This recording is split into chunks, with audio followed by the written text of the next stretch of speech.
I'm actually very excited to see how AI plays. I think as marketers, jumping on that early technology will really set you up for success long-term in your business.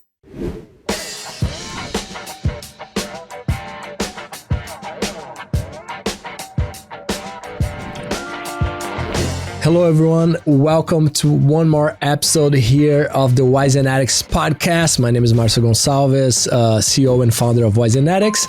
And on this podcast, we interview the brightest minds of the global agriculture industry when it comes to marketing and business. Today, I have the pleasure to chat with Lainie Bailen at Signify, former Philips Lighting. Lainie, welcome to the show. Thank you. Excited to be here. Thank you for having me. Super excited to have you here and for our chat. And for folks that don't know you, if you can share a little bit about your journey, your career so far. Absolutely. As you said, my name is Lainie Bailen, and my career journey so far has included working with numerous Fortune 500 organizations, starting out at Health Partners in the Midwest, moving on to 3M, and then finally Cargill. My last step, and currently where I reside, is at Signify, and as you said, formerly Philips Lighting, and it's a new spinoff, so I'm sure many people are brand new to Signify, but excited to talk about it. That's awesome. And the first topic that we're going to dive here is planning. So from a marketing standpoint, Lainie, how do you approach strategic marketing planning, and both for the short term as well as the long-term goals? Absolutely. Short-term and long-term goals for strategic business planning, for me, really start with kind of a two-way approach. It's usually top-down, right? Financial targets are given by the leadership team. And then there's usually, for me, a bottoms-up approach. And so when it comes to marketing, it always starts with an insights, data-backed approach and methodology. And so really getting your teams to start out with, what are the insights? What are our competitors doing? What is our advantage today?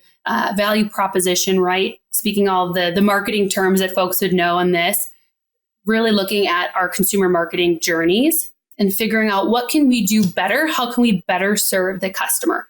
And so starting with data and insights backed, from there, I usually move in a pretty, I would say a pretty straightforward pathway of insights-backed research.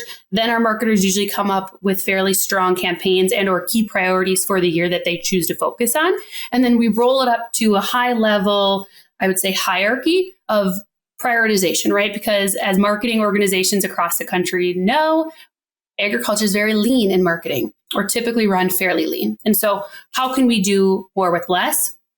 And it all starts at prioritization amongst the management team.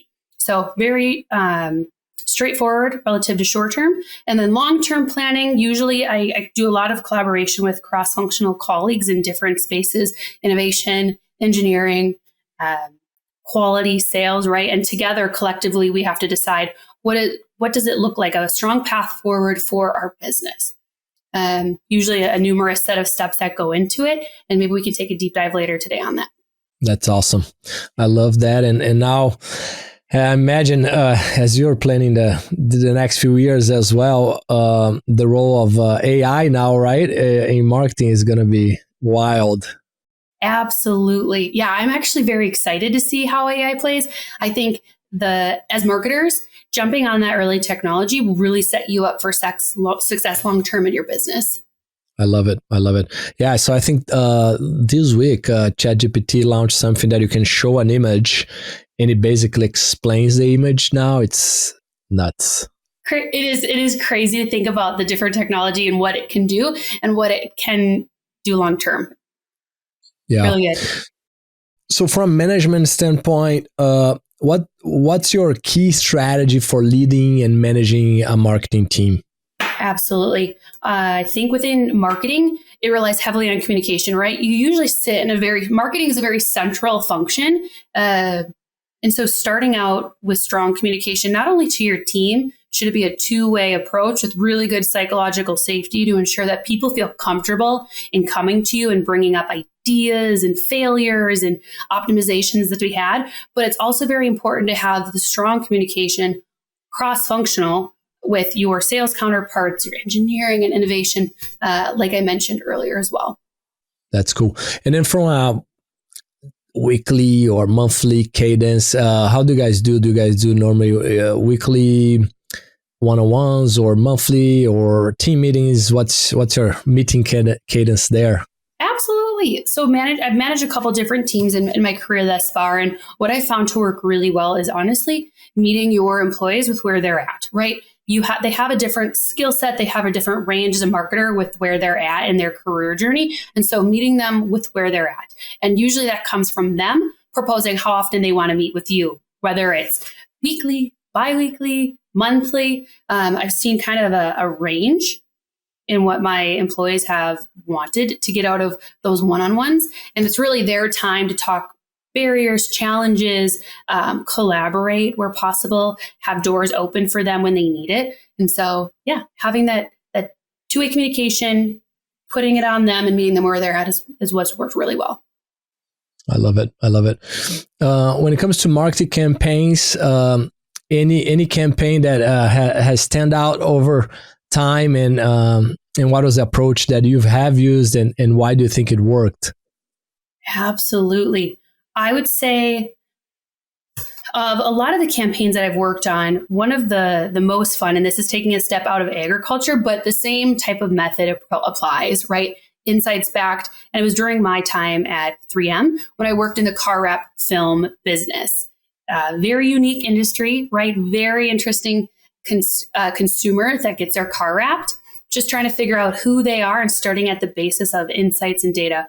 What does that customer look like? What is the journey that they're on? How can you get an informed decision with your wrap film? And so one of my most successful campaigns was a global campaign that came out of this wrap film journey. And it was very successful predominantly because it was very insights backed and driven.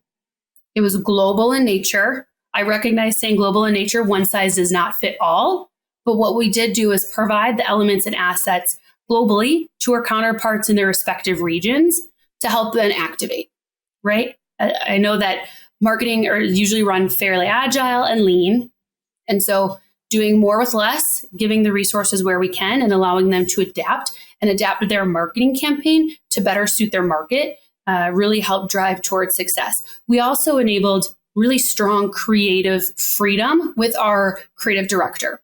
I know as a marketer, sometimes it can be easy to try to grab the reins of all the different functions, whether that be photography, videography, the content itself that's written, right? You want to have a really good general understanding of who your customer is and who you're going after, but you need to know and enable your partners to really also drive success in their space. And I think giving that freedom of control to really strong partners. In my case, it was Mike Welter, a creative director at 3M. He's still there. He's fantastic. It was enabling him to run with the campaign as he saw fit that really helped bring it to life in an inspirational way. And then applying that and giving that to our global partners is what we saw success. Super cool. Wow. What's the 3M, what is the size of the team there? The teams range because it is such a large organization, right? You could have a marketing team of 5 to 10. You can also have a bigger team that sits over many divisions that could be easily 20 to 50. It kind of depends on where you sit. Okay. And it's kind of not, it's very similar in my journey from Cargill and Signify too, the same type of modeling, just a little bit different because they're all very global in nature. Interesting. And with your experience coming, through different industries, what is something that caught your attention on the agriculture industry? What's unique about it, or when it comes to the marketing side? Yes, absolutely. I think that the opportunity is very vast within agriculture when it comes to marketing, right? If you think of the different industries, fashion, for example, right? Heavily saturated, a lot's being done there. It's fairly competitive. It's not the same type of landscape as you see in agriculture. Agriculture in general has a slower pace and it has a long runway. And so there's a lot of creativity that can be had, a lot of really strong, I would say, marketing campaigns to be produced yet. And so for me as a marketer, that actually drives a lot of excitement, knowing that you have a long runway and you can do a lot of different things and be very impactful. Super cool. And today at Signify, what what segments of the agriculture industry are you guys focusing the most? Yeah, within Signify, there's since it's a global organization, they have several different business divisions.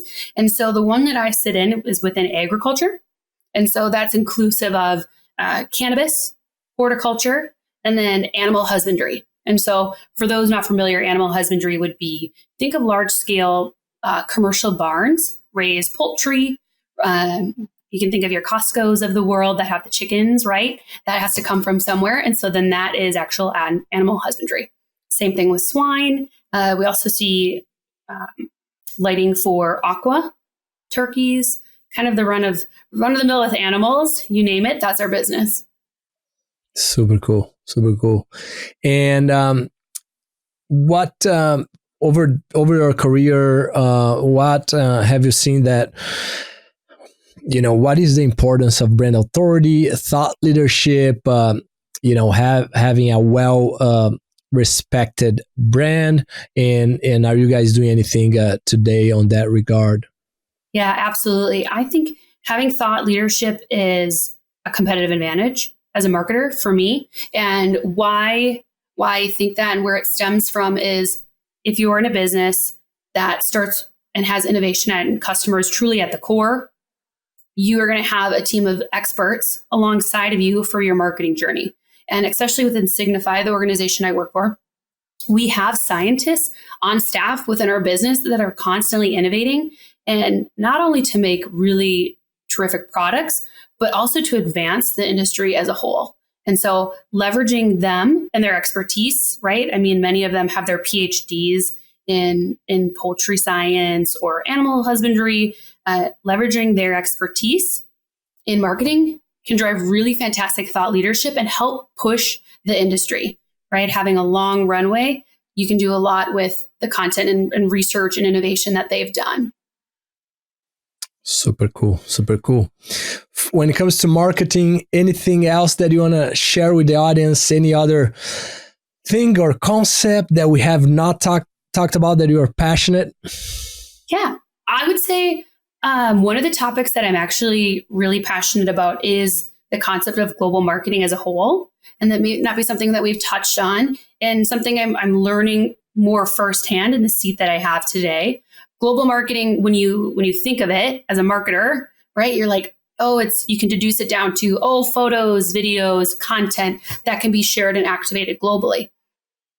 There's truth in that, but I also think that marketers need to be able to take it a step further and realize that some of the organizations, regions, geographical sets that they're working in, it doesn't always translate the same.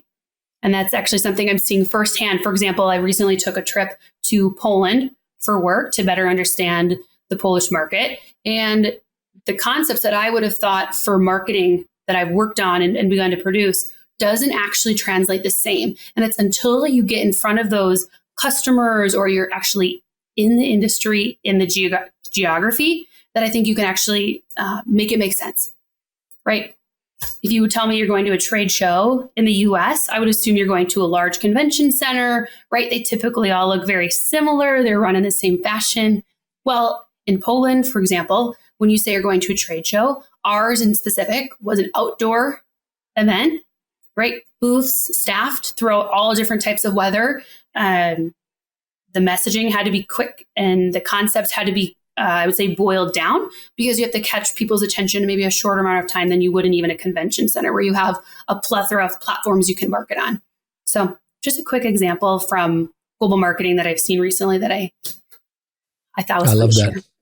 Super cool. Yeah, it melts my brain sometimes because, you look at US, Europe, South America, 8 hours away by flight. Yeah. And but it's not that long. 8 hours is not that long, but it's a whole different world, right? Yes. And even how customers and consumers perceive marketing in their regions is entirely different, right? If I ask them, what do you think of marketing in the US? There were a lot of responses I've received and throughout my career have been, America, we advertise in a big, bold, flashy way, which it actually kind of surprised me, right? I've never heard that feedback from global counterparts. And so even hearing that, it's very interesting how they can perceive marketing. So Everyone perceives it differently depending on the region globally that they sit in. But I honestly think it makes it a little bit more fun and more of a challenge for marketers. Super cool. Super cool. And then when you think about folks that are joining in general, just joining the marketing career, specifically, female marketers looking to advance in their careers, what tips do you have for them?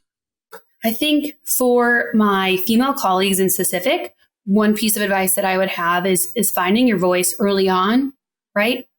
Something I learned from and wish I would have known sooner back in my journey as a marketer was to find my voice. And I actually had a couple of managers say that to me, right? I went on a parental leave and I came back. And for some reason, I had like a newfound confidence. Perhaps it was being a mom, not quite sure, or perhaps it was just having a better understanding of the business after being in it for a little bit longer. They had said to me, wow, you really found your voice. And to me, I quickly learned that there's strength in that, and finding your voice early on and speaking up and giving your advice and your opinions, especially when they're insight-backed and driven. I think you speak for yourself. You build that personal brand, and it can lend itself to do wonders for your career. Lean into it. Also, I would say to my marketers who are starting out their journey, I think that there's a change in the landscape of loyalty to an organization. I have plenty of colleagues who stayed with the same organization for 10, 20 years, and they love it. I think that's fantastic. But I also want to challenge the status quo of staying and being loyal to an organization and learning to look outside the box, find an industry that interests you, find an industry that you think you can make an impact, and go seek out a position, right? Even though that means change and it's uncomfortable, I highly recommend to young marketers to not be afraid to go out and find the challenge of trying different industries and organizations to find one that fits. I love it. That's awesome. And then as we wrap up here, any resource or, marketing resource, being website, newsletter, podcasts, or books, anything that you recommend for folks? One resource I do have that I would just suggest is leaning into the AI. As a marketer, I think leaning into the new technologies that are given to you and not shying away from them just because they might be challenging or a barrier to learn or an entry point. I think get out there, lean into the technologies that can help you as a marketer, right? Just because it might save you time doesn't mean you should be afraid of it. Example, AI writing or Canva, even for design and video creation. There's apps that you can leverage for reel making. I say lean into that and don't be afraid of it. I love it. Yeah, the whole AI thing. I mean, 20 years ago, is it 20? People had to learn how to use emails and then Microsoft Office and just one more now. One more tool, Yeah. Awesome. Well, Lainie, any final message before we wrap up today? Thanks for sharing a bunch of insights with our audience and a lot of your global and experience that has been very insightful. I think thank you for your time today. And if people want to get in contact with me, they can certainly find me on LinkedIn. Happy to help always be a mentee, mentor, and continue the conversation. I love it. Thanks so much, Lainie, and be in touch. Thank you.